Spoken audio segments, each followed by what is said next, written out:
have today in front of me Sony Xperia 1 Mark IV, and I'll show you how to switch off this phone. So to do that, we should press the power key button, but now we can see here the screen that showed us. So to turn off our device, we should press the power key button and power and volume up button.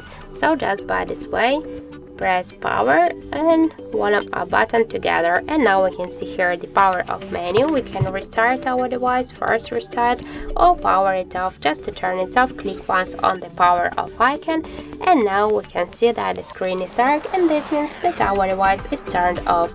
So that's it. Thank you for watching, and if you find this video helpful, don't forget to leave a like, comment, and to subscribe our channel.